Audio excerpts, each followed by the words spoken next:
Live from the Coppell Chevrolet GMC studios, this is The Show on Omaha's ESPN Radio, AM 590.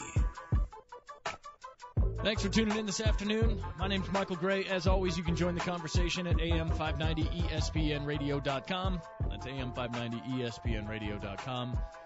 Links to the email, blog page, funny videos, Facebook, Twitter, all of them there.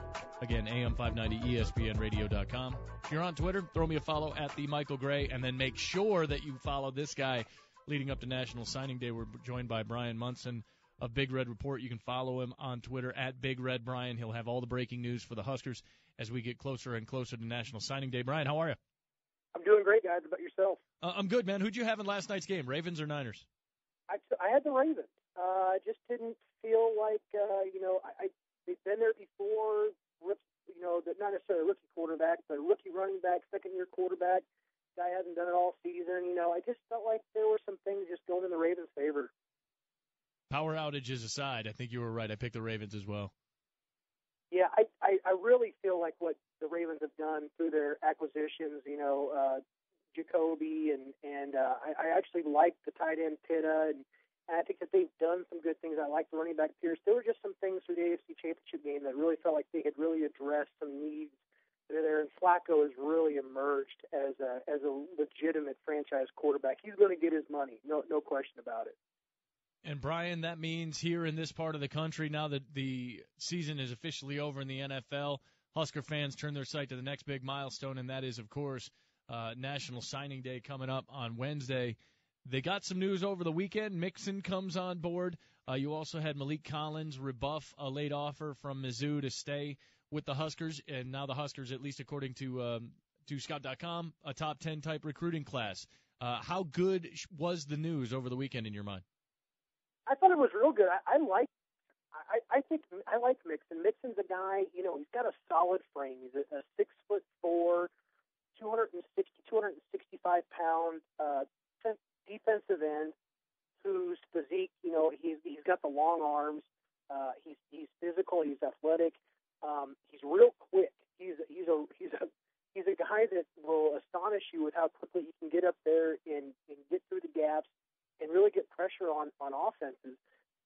What I kind of see in Mixon is that he's probably a guy that legitimately starts out as a 5 technique as a defensive end, and I think he's a guy that's going to grow into kind of like what Cameron Meredith did this last year in sliding in and playing that defensive tackle. I don't think he's going to be an undersized guy either. I think I'm going to see him up close on Wednesday when I cover his National Signing Day press conference at West High School in Mesquite, Texas. But I think he's a guy that can grow into that 285, 290-pound guy. How many players are they going to end up with in this class? I think the number that Nebraska will not exceed is 27. I think that's always been kind of a cap. I think that if a guy like James Clark wanted to get in, that I think Nebraska would make some room for him if they were already at 27. That's considering, Nebraska's really only two remaining guys that are just kind of laying around out there, Dwayne Johnson and Jaquil Vai. I think that those are guys there that I think Nebraska still has legitimate shots with. I think anybody else beyond that, I think you start talking about kind of a surprise, kind of a guy that was off the radar, kind of guys we haven't been talking about now for a week or two, that all of a sudden reemerging and Nebraska's back in the picture with. But I think 27 is the number. I think that Nebraska does have room to go to 28, but I think 27 is kind of the spot. I think one of the reasons for that too is, guys, if you think about the recruiting class, the one guy that's not going to get any credit for this recruiting class that's a big part of next year's team is Jonathan Rose. Rose is already on campus. If Nebraska didn't have a spot open to take a guy like that, they'd really regret it. So I think it's one of those spots there that gives them some freedom to go ahead and look at guys sometime during the summer and see how things shake out, early part of fall camp, and see if they can get a guy to come in and transfer. All right, I'm writing down 27 for right now. That's Bryan Munson's thoughts. And, last Friday we didn't get to talk to you, but I got to say this right. Chungo Condolo signed on, and that was some big news on Friday. What were your thoughts on getting this guy so late here and leading up to signing day? Well, he's actually a guy that I kind of dismissed. I really felt like he was Tennessee bound. Originally, he went to high school here in the Dallas area. He goes out to Fresno City College. About a 6'4", 300-pound guy that played tackle for Fresno City College that will probably more project project inside the guard. I really like him. He's an athletic big guy. Got some great feet, awesome hand placement, really runs the field, aggressive, plays to the whistle. What I really liked about him, though, is that he's as effective in run blocking as he is in pass blocking. He really shows that he understands how to use hand placement. He gets a good punch on guys. He typically has guys going backwards immediately, right off the snap. He's going to be a great addition to the class to go along with a guy like Matt Finn in there at tackle. Talking here to Bryan Munson, a Big Red Report. You can follow him on Twitter at Big Red Bryan. And Bryan, now once we get through National Signing Day, they're obviously going to have a big class. They're getting the kind of help and the kind of bodies, at least in terms of numbers, that they initially targeted in the offensive and defensive line positions. How much now does the pressure turn to the coaches to make sure that these guys develop and come along at a rate that keeps them in play to get on the field?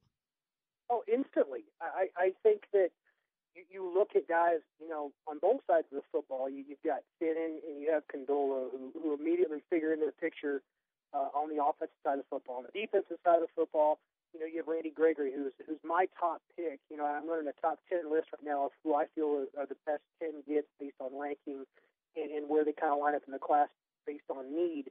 And Randy Gregory is my number one guy in the class. And I think that's because Nebraska needed that kind of an edge rusher guy. But I also have Malik Collins, very high on the list. I think he's a guy that could surprise some people and get on the field. But it's going to take a guy like that some coaching. He's going to need to learn a little bit more about technique. Now, he's a guy that understands leverage, and he's a huge block body.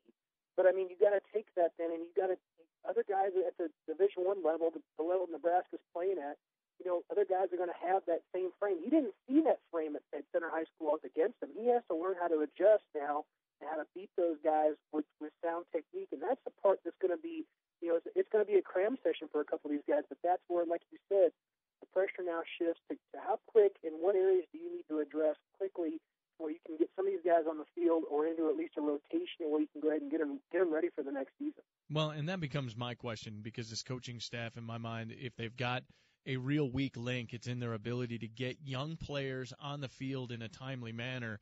And it just feels like, especially with some of these linemen, that the pressure is on now because they're awfully thin, to be quite honest. So there's no question about that. And I think when you look at the defense as a whole, you start looking at that front four, who really comes back who has experience at the defensive end spot? Jason Ankra. After that, you are looking at at an Avery Moss who's going to come back and bringing in a guy like Randy Gregory. He's going to have to assert himself quickly. But I think the linebacker spot is even more interesting. Who are the guys there that are going to step up? And you're looking at bringing in a lot of new guys in the defensive backfield. Obviously, DJ Singleton coming in there is already up there in Lincoln. Courtney Love already there. How are those guys going to fit in? David Neville, can he get ready for the fall? And I think that you're absolutely right. It's going to come down to how much can you absorb, and technique-wise, how much can you adjust from whatever level you're playing at prior to Lincoln. That game speed is going to be one of the biggest hurdles for all these players to go ahead and get over. They're going to have to figure out and make the game slow down very quickly.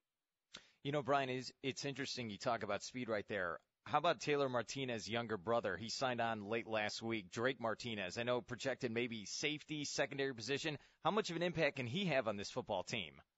I like him. His film indicates that he doesn't play at a very high level of competition in California. But even when that comes up, you just look for guys that are just blowing people up and blowing people away. And Drake Martinez's film was like 12 minutes of him just doing all of that. He's a guy that I think figures into that defensive secondary probably more as a strong safety, maybe even moving up more towards that Piso spot. He's about a 6'2", 200-pound guy. Well, I think he can get up to 220.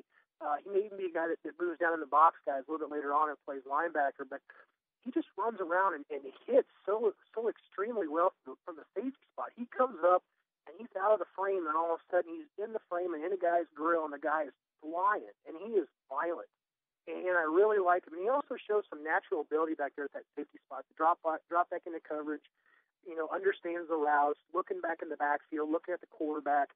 And I think also if Nebraska had to take a chance with him, if things didn't work out at wide receiver, with him at DB, I think he could play wide receiver at the next level. He has great straight line speed. I mean, he has Taylor Martinez straight line speed. I mean, that's saying something about him, but I think he's actually a very good get for this class.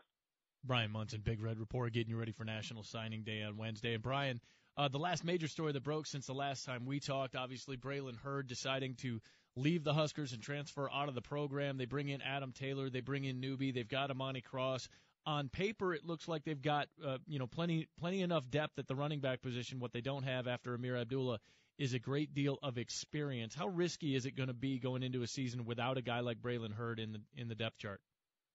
Well, I mean, Braylon had, about 50 carries last year and probably half that or a third of that the year before. I think the experience that Braylon had coming back would have been valuable, but I think it's a minimal value. I think you're now looking at guys like Taylor and like Newby, I think, that bring a little something different to the table than what Braylon does. And that with Newby is he has that fifth year and has that track speed. And Nebraska, is looking more and more like Oregon. They just want to get out there, provide difficult matchups for defenses, and put speed all over the football field and make you account for everybody. Then you bring in a guy like Taylor, who's a little bit bigger, not quite as fast, but deceptively fast, for a 6 foot, 210 running back, 210-pound running back. And he's kind of got that, that straight ahead, cut once and then get to a top gear very quickly. And he's also a guy that doesn't shy away from contact. So I think that both those guys is a 1-2 punch and provides a little bit more of a cushion, I'd say, than even a Braylon Hurd returning back to Lincoln next year. And I think both those guys are going to play next season. Bryan Munson, Big Red Report. Check it out at BigRedReport.com. Follow him on Twitter and keep up to date with everything leading up to National Signing Day at Big Red Bryan on the Twitter. Bryan, thanks, man. I'll talk to you guys on Wednesday. We'll see y'all. Yes, sir. Bryan Munson, Big Red Report, keeping all of you up to date on all things Husker. And if you follow him on Twitter, it's going to get hot and heavy here in the next 48 hours as guys commit and sign their LOIs and get them sent off. Still to come, we have Rush Hour. We'll get to that at 5 o'clock. Take your calls and your thoughts on the Super Bowl, Husker recruiting, the Jays maintaining their role and getting another big win over the weekend.